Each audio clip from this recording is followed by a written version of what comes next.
Let's take a look at 10 awesome new mods, all for 120 and beyond. All of these mods either got released or recently updated. From some basic quality to life improvements to weapons and trinkets, all the way to ancient dinosaurs. I really hope you enjoy.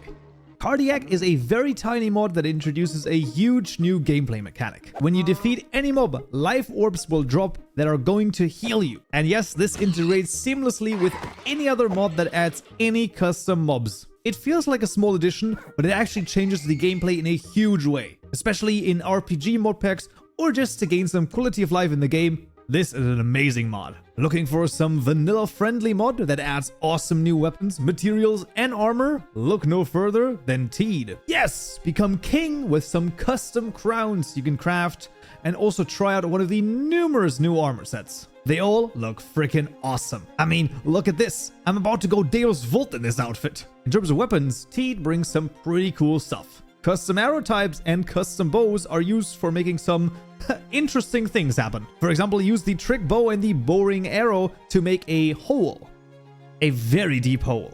By the way, it does not stop unless it hits water, so there might be some balancing that needs to be looked at. But it is freaking cool though. Or test out the shuriken or the lightning staff. During a storm, of course. There's still many more weapons and arrows to discover, so I highly suggest giving Teed a try as it does seem pretty unique and has some awesome additions, so it's well worth adding to your next mod pack. Big weapons that pack a punch? Nothing else to say, because Fabled Weaponry adds exactly this. There are several new weapon types, all with tiered variants that await you. Maybe instead of a small sword, you'd rather have a great sword. Or perhaps a maul or war axe is more of your style. Each weapon has a passive ability, making it even more powerful. The maul, for example, increases the damage as the size of the enemy increases. Or the scimitar gets faster as its durability decreases.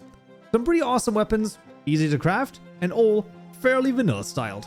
If you want to be transported into a land before time, then Dawn Era is right for you. It adds 15 new mobs to the game, most of them dinosaurs. Favorites we all heard of, like the Triceratops or the dreaded Tyrannosaurus. With enough courage, you might even be able to tame one of them for yourself and ride them into battle. You also get a great UI for choosing the tamed dinosaur's behavior. A few dinosaurs even include food options like cooked alligator gore, a caviar sandwich, or saber-toothed salmon soup. Say that 3 times in a row. Saber-toothed salmon soup, saber-toothed salmon soup, saber-toothed salmon soup. Yo, I actually did it. What the heck? I didn't think I could do it. One thing to really say is that the models of the dinosaurs all look freaking amazing. I mean, look at these awesome animations. A mod worthy of a look, especially if you like dinosaur mods. As the name suggests, too many apples simply adds a bunch of apples. But they are actually pretty cool and pretty well balanced, all things considered. The copper apple, for example, is craftable with 8 copper blocks and gives you about 2.5 minutes of resistance. The iron apple, costing a mere 8 iron ingots, gets you 2.5 minutes of fire resistance and strength. But now it gets fun. The diamond apple, needing 8 diamonds to craft, will give you, upon consumption, regeneration 3 and health boost for 45 seconds and 2.5 minutes respectively. But for the ultimate apple, the enchanted diamond apple, you will need to invest 24 diamond blocks.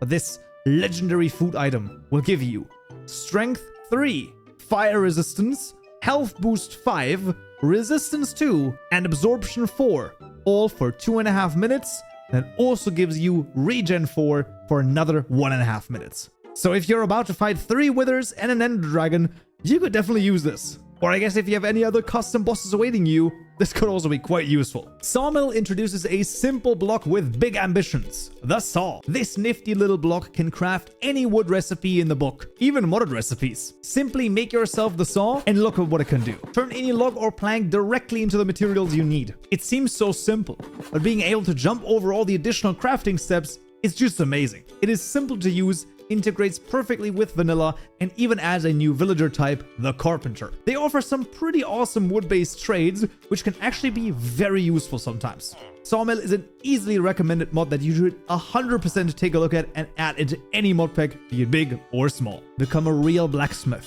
with Molten Metal. As soon as you start working with iron, gold, or diamonds, you'll have to forge your tools yourself. This simple yet genius addition changes the tool-making process to something worth remembering. You're no longer going to put your metals on a stick. First, you need to get a mold, which you can easily make in the stone cutter. Then get yourself the forge block, a new block which will let you use the mold and get a hot piece of tool out of it.